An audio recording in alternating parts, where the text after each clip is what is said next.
Hi everyone, I'm Megan Hyatt Miller, COO of Michael Hyatt and Company, and I'm here with our CEO and my dad, Michael Hyatt.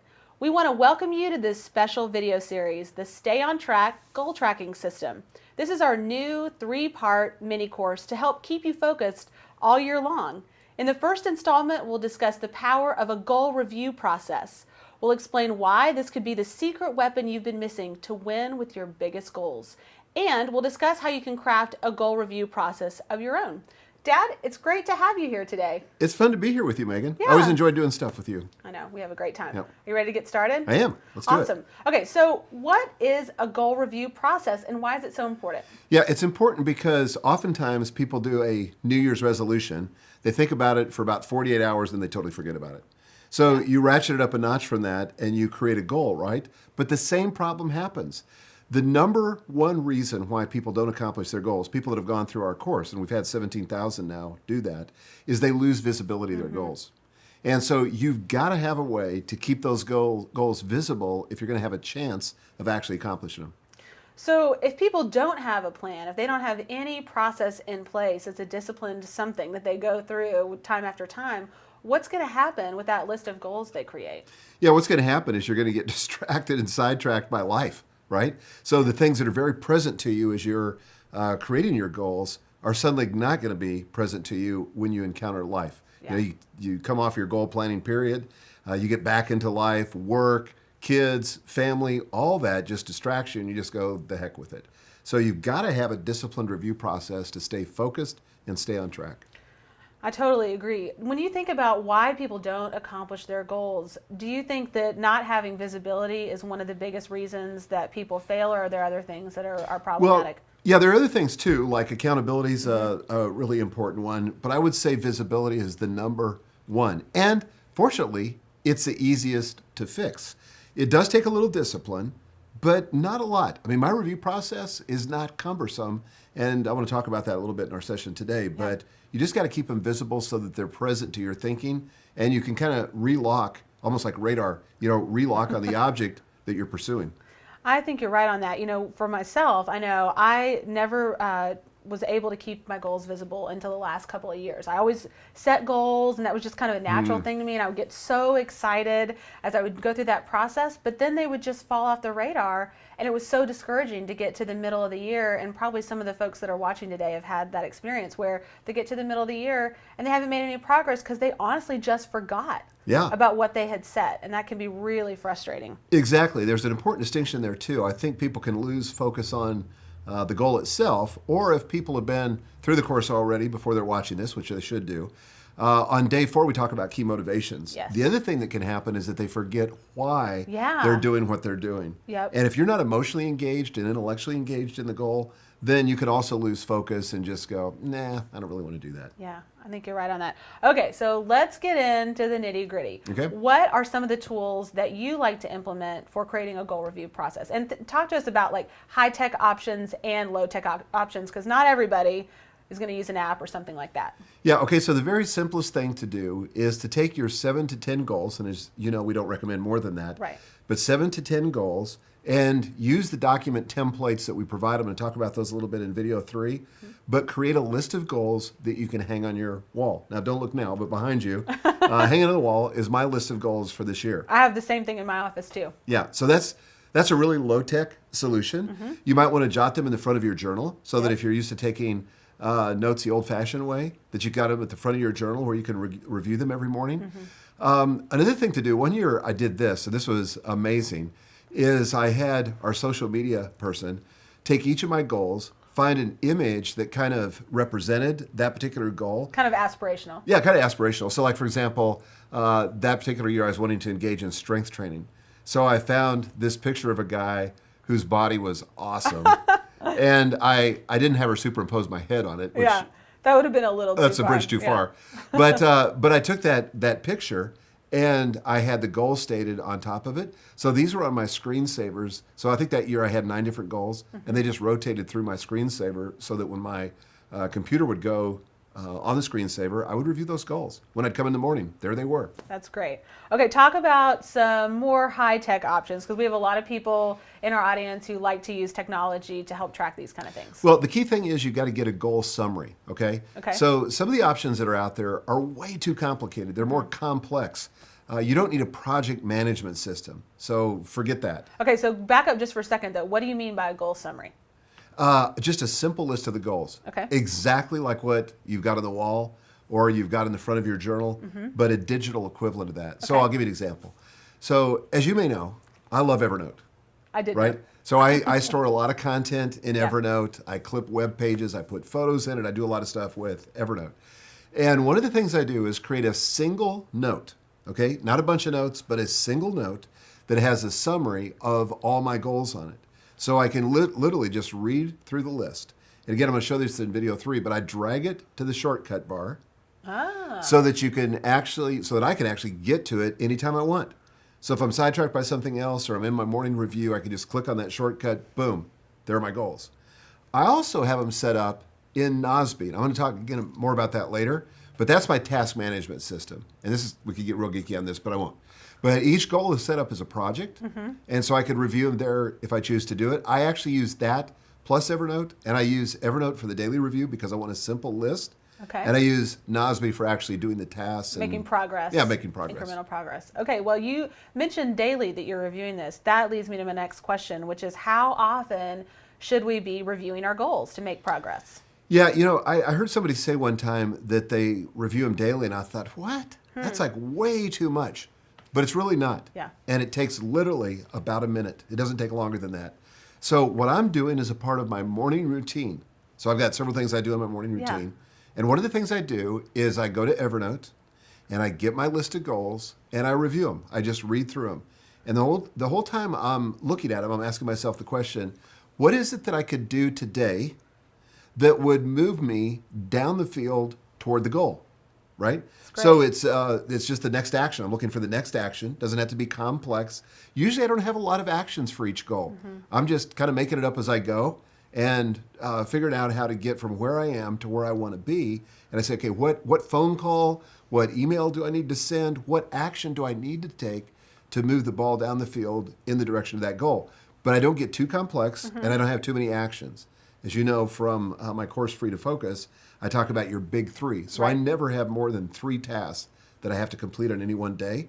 So usually I'm just looking for 1 or 2 things related to my goals, which, by the way, are going to be my most important projects for the year. Absolutely. So I'm looking for 1 or 2 things that I can, that are important, but probably not urgent, but that I could do today.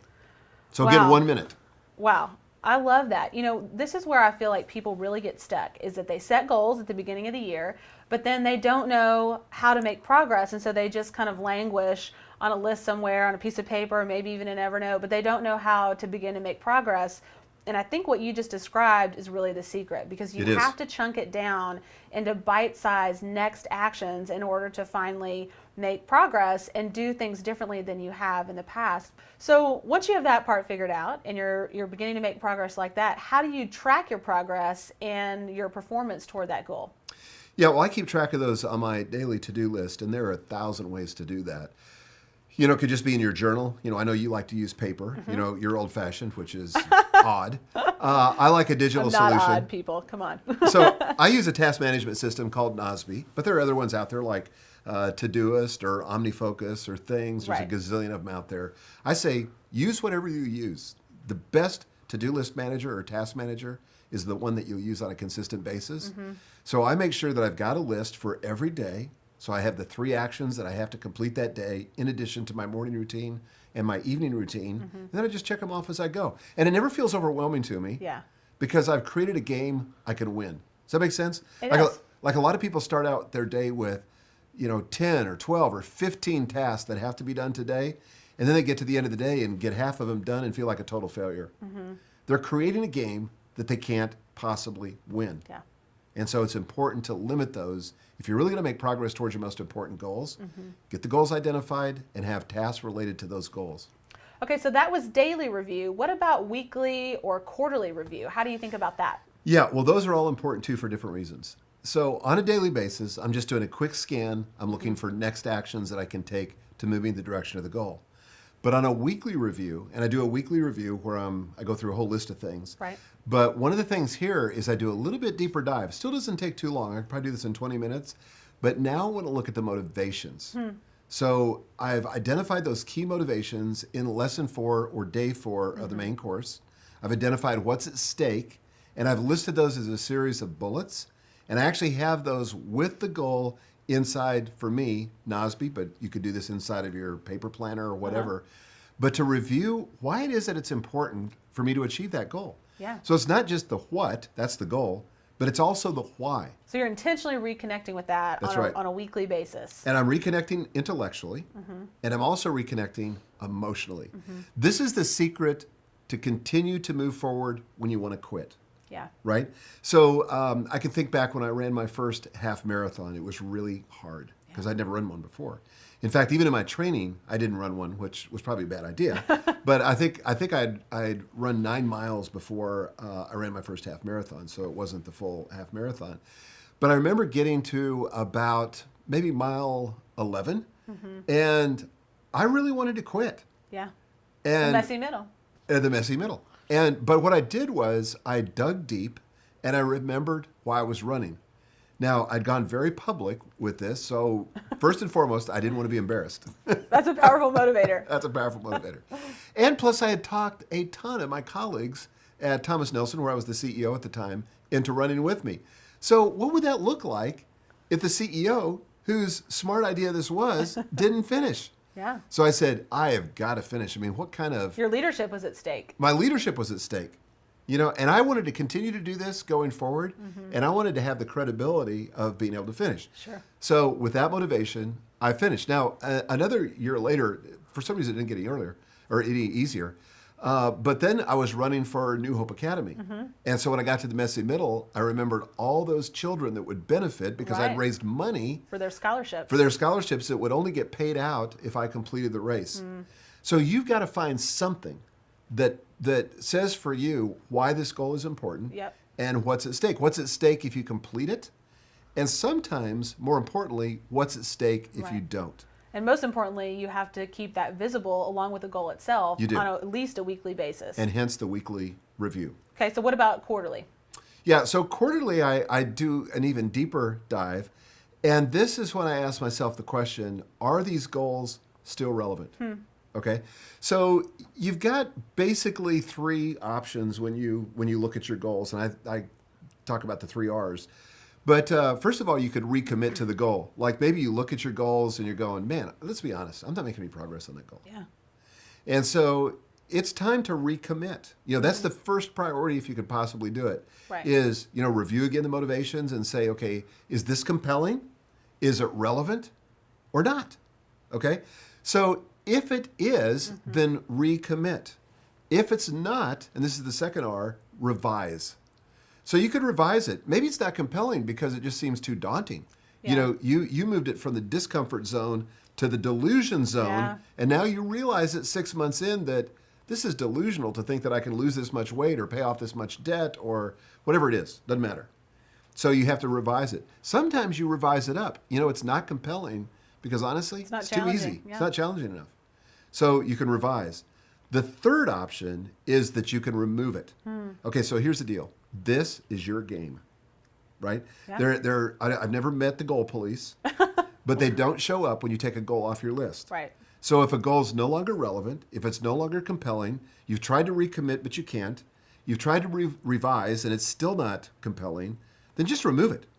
You know, get it out of your brain so it can stop taxing you emotionally and put it aside so you can focus on what's important.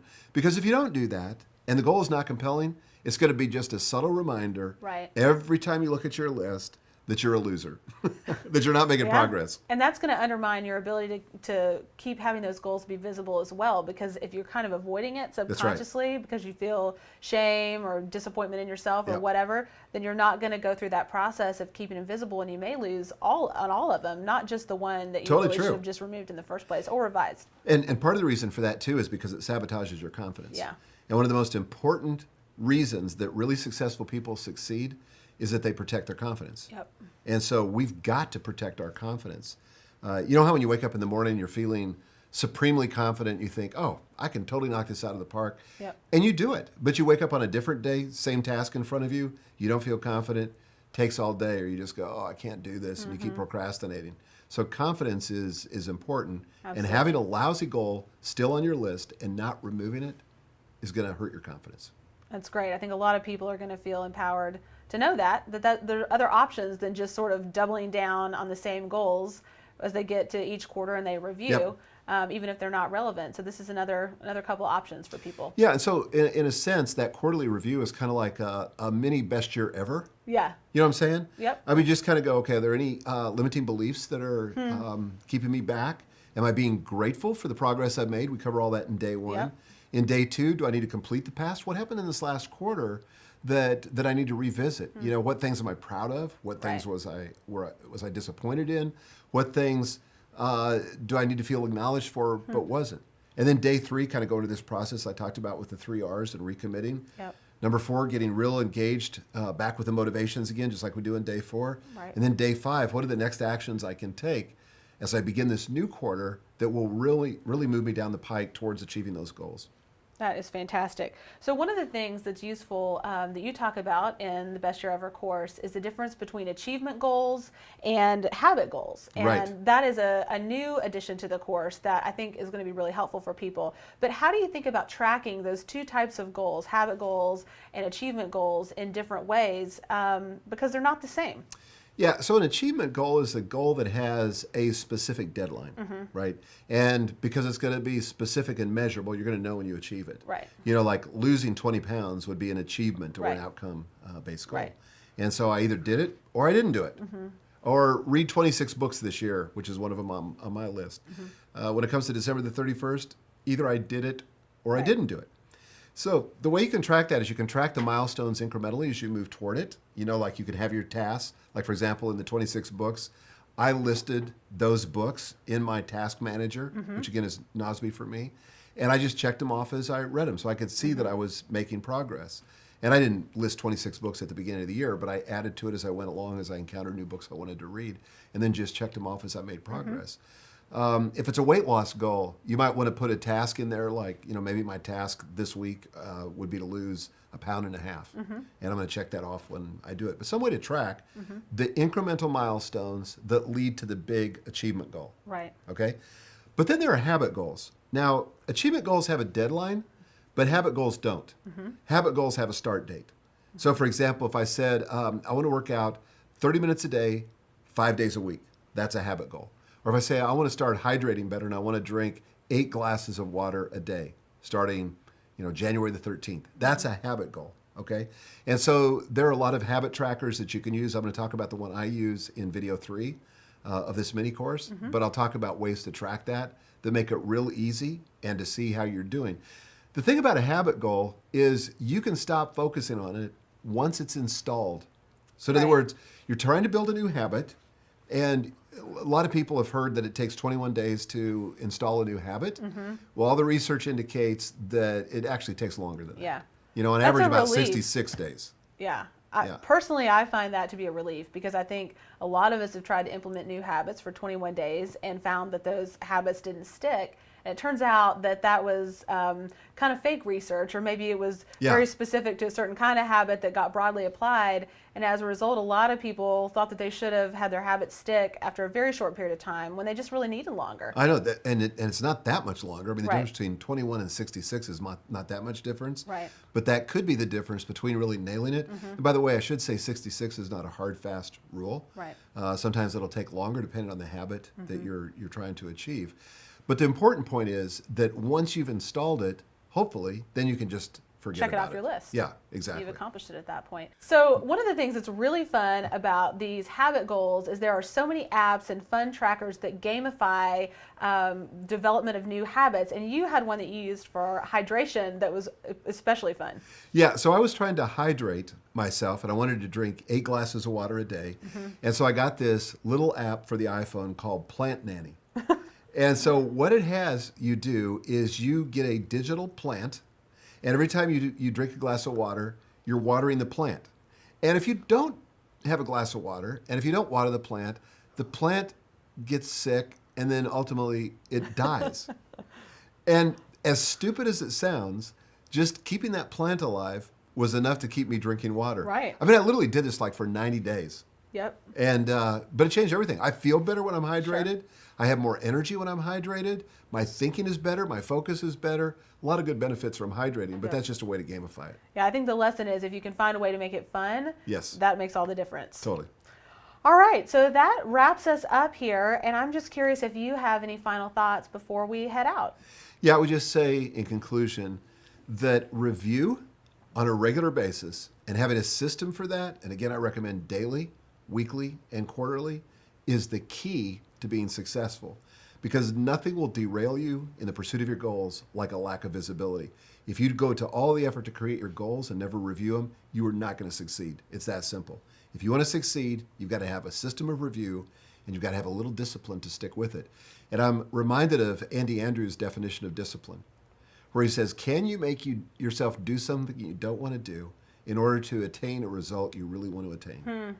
So, Powerful. And so all we're asking is take a minute every morning to review your goals.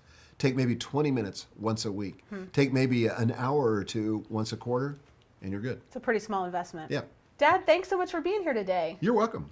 And thank you guys for joining us. I hope that this video has given you a clear vision for how a goal review process can help to catapult your success this year.